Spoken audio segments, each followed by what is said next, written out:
Now, when I start thinking about the English countryside and the nature of the fields and the hedges and the woods and the banks, ponds and marshes and the paths and tracks and the lanes, I'm always reminded of a saying by Oliver Rackham, where he said to land managers hoping to improve the land under their jurisdiction, he said, "What makes the place special and how does it differ from other places?" And I want to paint a picture that Foxearth Meadows is a unique place, but it can be classified in certain ways as well. So to paraphrase by Rackham misquote, probably, what makes Foxearth Meadows special and how does it differ from other floodplain meadows? Now, to do this, I'm going to look at some aspects of its history, its present and its future. One, what it is and what it isn't. Two, the influence of man's activities. Three, the story of the acquisition by Russia UK. Four, its nature, a snapshot of that. Five, a report on the current land management and the uses we make of the land. And six, hope for the future. So we've got an image here of an aerial map. Thank you, Google. What it is? Well, it is a flat, open floodplain that is periodically flooded by the River Stour. But it also has a water supply from the western ditch, which is that red line on the left-hand side, running along that ditch, which is the boundary of the site. And that brings runoff and spring water down from the higher arable land to the south and southwest of the reserve. Plus, there's also a groundwater supply. You see that big arable field to the bottom right there, looking so incongruous against the more natural landscape. Well, under that, there's gravel and sand aquifer beds, and much water flows onto the reserve through those. There's also a back drain along that southeastern boundary as well. So you've got an area with quite a lot of influence of man, but also the natural processes are going on as well.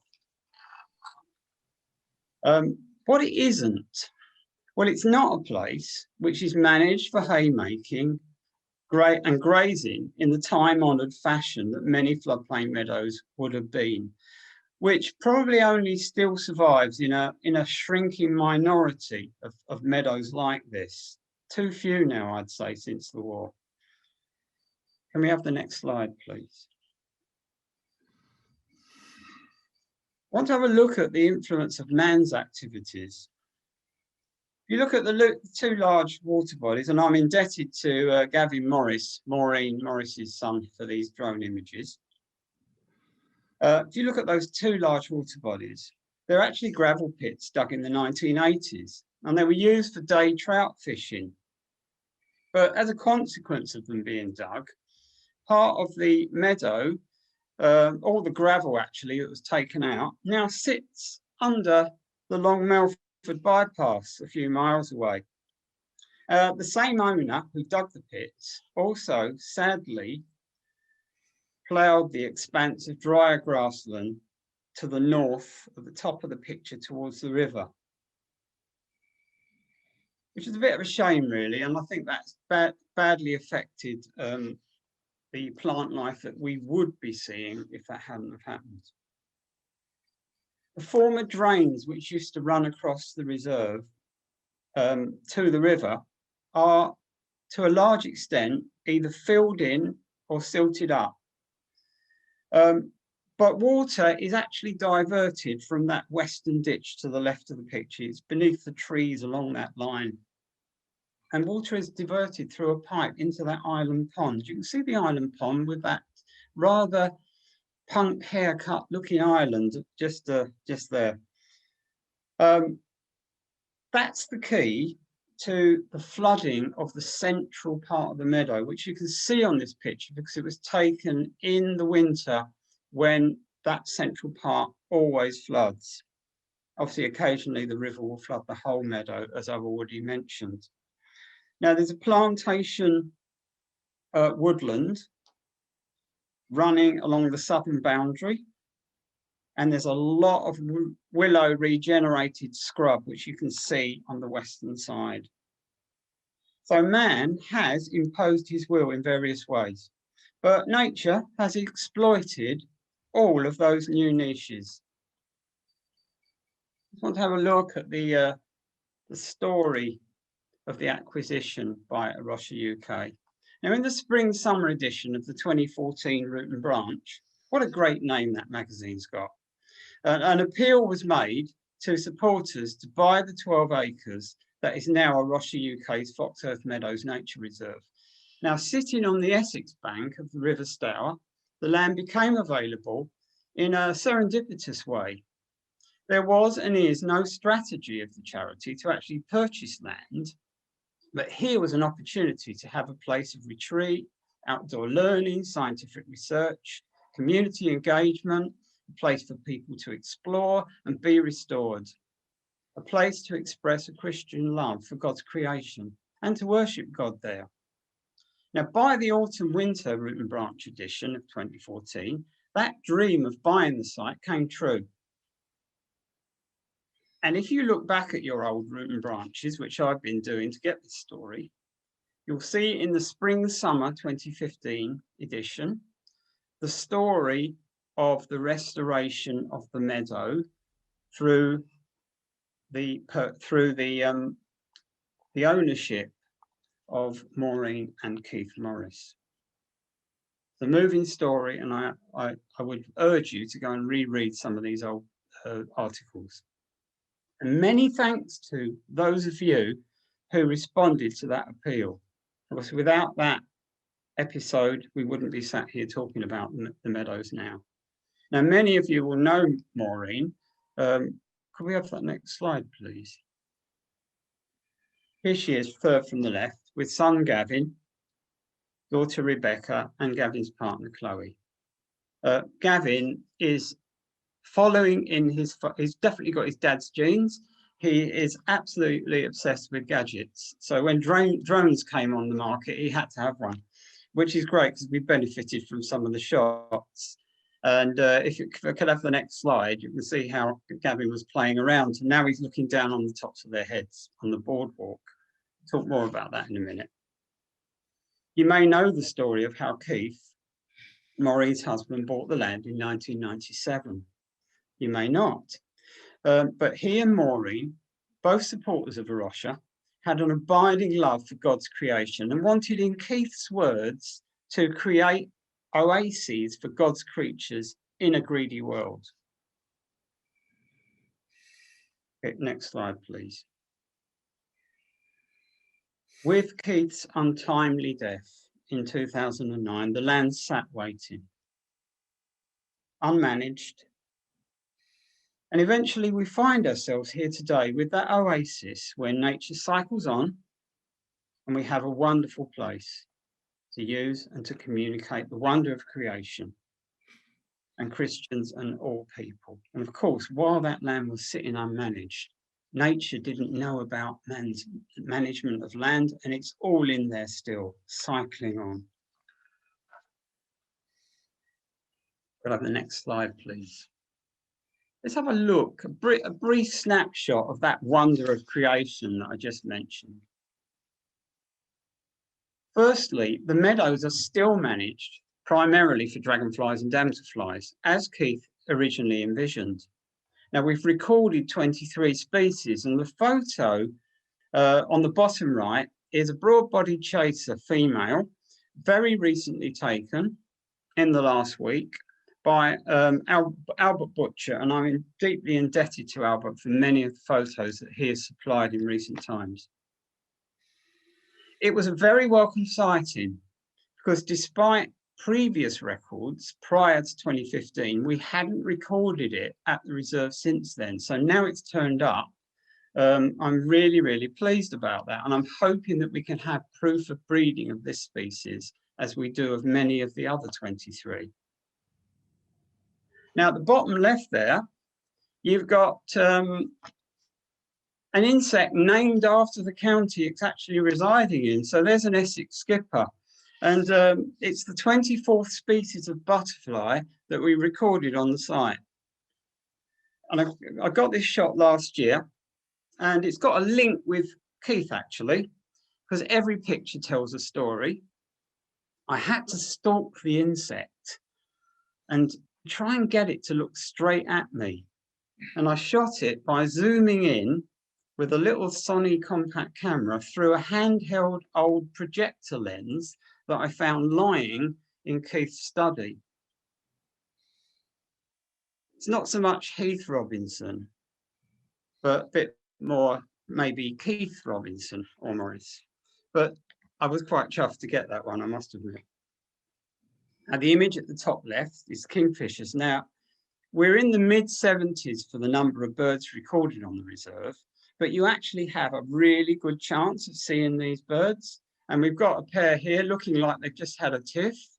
But they may well have got over that if it's the same pair, because there is a pair nesting very nearby on the river as we speak, where they can be seen going in and out of the nest in the bank.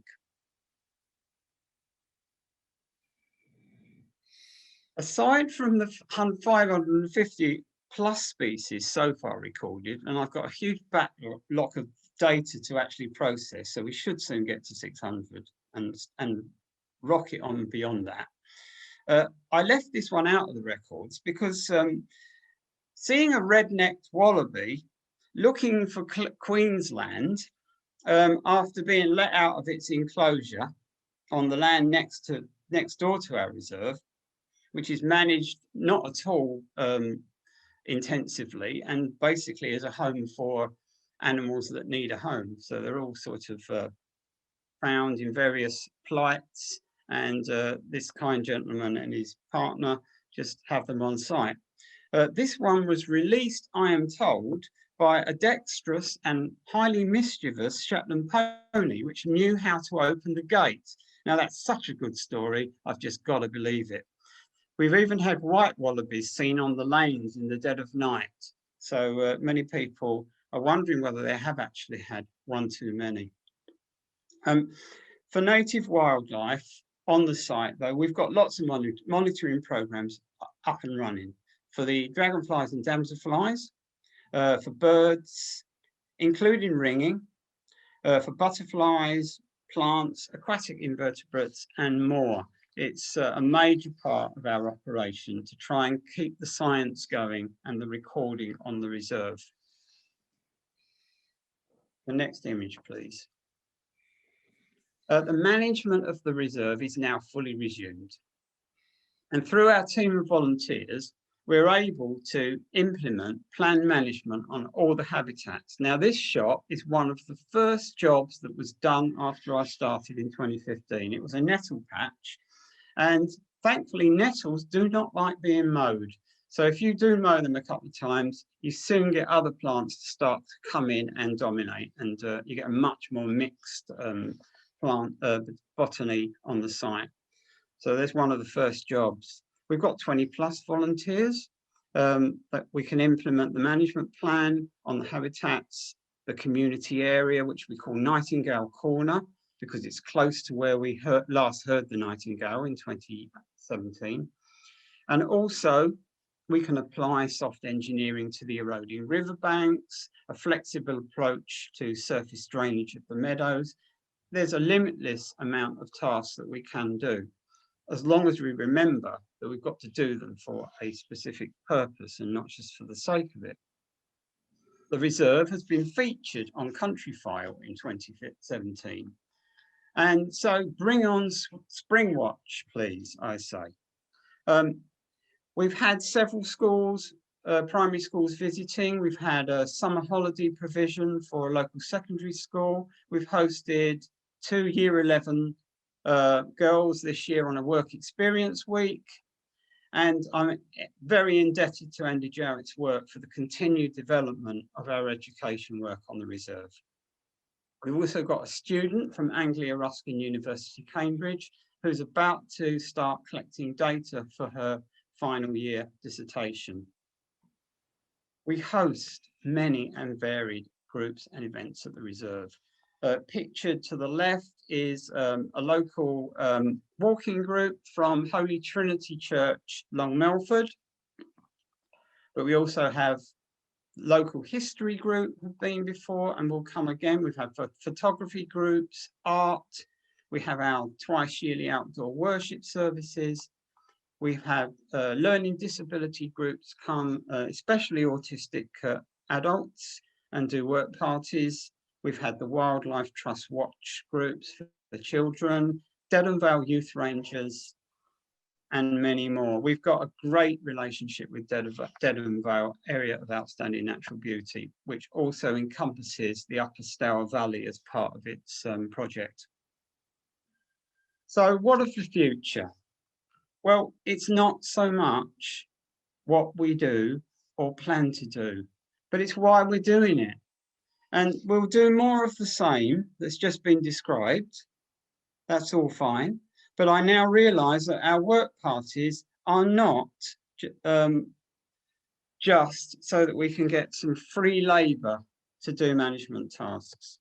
I now realise that these are a set of unique human beings that come. They're made in God's image. They each come with personal reasons. It's more than just a functional thing for us to do. It's a community. The disillusioned young woman seeking a new purpose.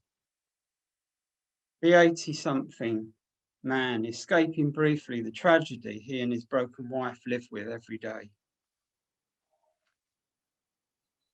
A Christian couple who found love at the Keswick Convention. The mum with her severely autistic son. And so much more, and so many to thank for the work they do and to pray for them. We will extend the area of land that we manage in the future, as is part of the Roche's land strategy, to the woodlands to the north and the meadows to the west, on neighbouring lands. It will require quite a bit of diplomacy and careful negotiation and building of relationships with our neighbours. I've learned a lot about that in the last 5.5 years. But we wouldn't do it for the sake of it, or for hitting a metric target, but because we believe that joining up nature's threads as a web through our landscape is essential for our nation's integrity and well-being, and because that is a Roche's raison d'etre. We will install a mobility impaired path, not simply to show that we're adding value or showing evidence of our works, but because we're well aware that nature and its space must be open to all, not just the able-bodied. I want to see people from the margins of society, from every part of our diverse society, from the local area, or even 45 miles away in East London. I was talking to the children's worker and her husband there last year on the Chelmsford Diocese Lent talks, where we were invited to speak in Stratford. And I said, well, it's 45 miles away if you wanted to take the kids there. He said, I'm a coach driver, that's nothing.